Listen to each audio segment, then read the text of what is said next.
భోగిరి భూషణం అయ్య గారి గురించి నేను విన్నా ఈ మధ్య కాలంలో. భోగిరి భూషణం గారు ఈ మధ్య కాలంలో ఎక్కుంటాం. భోగిరి భూషణం అనే గారు ఆయన దేవదాసయ్య గారి దగ్గర ఉన్న ఆయనను ఒంటె మోకాలు కలిగిన వాడు అనేవారంట. ఆయన ఏంటండి, ఒంటె మోకాలు కలిగిన వారంట. ఆయన ఎందుకు ఆ పేరు పెట్టాల్సి వచ్చిందంటారు?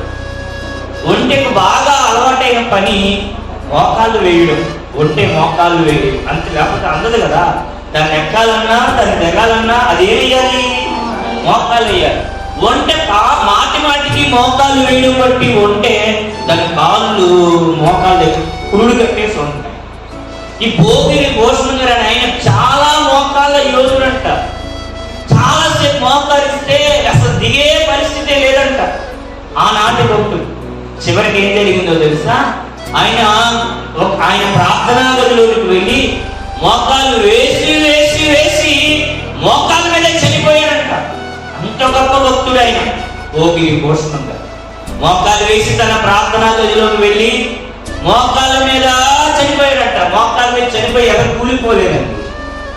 ఏంటి ఎంతసేపు అయినా రావట్లేదు లోపలికి ఆ గదిలోకి వెళ్ళి చూసి ఎలా పట్టుకుంటే అప్పుడు ఎగరపడిపోయాడు. మోకాళ్ళు భక్తుడు కదా, చాలా గొప్ప భక్తుడు. ఆశ్చర్యం వేసింది ఇది విన్నప్పుడు ఈ సాక్ష్యం. అమ్మో, అంత భక్తులు లేకపోతే నేను మాలాంటి విడివిడి భక్తులకి ఎలాగా అవుతుంది? అంత భక్తులు ఉన్నారు కాబట్టి బైబిల్ న్యూస్ వ్యాపించింది అనుకుంటున్నాను. ప్రియులారా, ఈ మోకాళ్ళ జీవనమే లేని వాళ్ళం ధ్యాన జీవనంలోకి వెళ్ళలేము. మోకాళ్ళు మొదటిస్తాయి. ప్రియులారా, ధ్యానం చాలా గొప్పది. మీకు ధ్యానం అలవాటైతే మీకు మోకరించింది తెలియదు. ఈ అనుభవం ఎప్పుడైనా ఉందా? నీకు ధ్యానం చేసిన తర్వాత ఇంతసేపు నేను మోకాలు వేసానా అన్న విషయం కూడా నీకు తెలియదు. ధ్యానంలోకి వెళ్ళిన తర్వాత మోకాలు నొప్పి కూడా తెలియదు. అంత గొప్పది. ఇప్పుడు సిలువను దేవుడు ఏమంటున్నాడంటే ప్రదక్షిణ చేయి, సిలువ ప్రదక్షిణ చేయి, సిలువను ధ్యానం చేయి. ధ్యానం చేస్తే నీకే తెలియని మర్మాలు నీ ప్రార్థనలోనే వస్తాయి. నీకే తెలియని గొప్ప మర్మాలు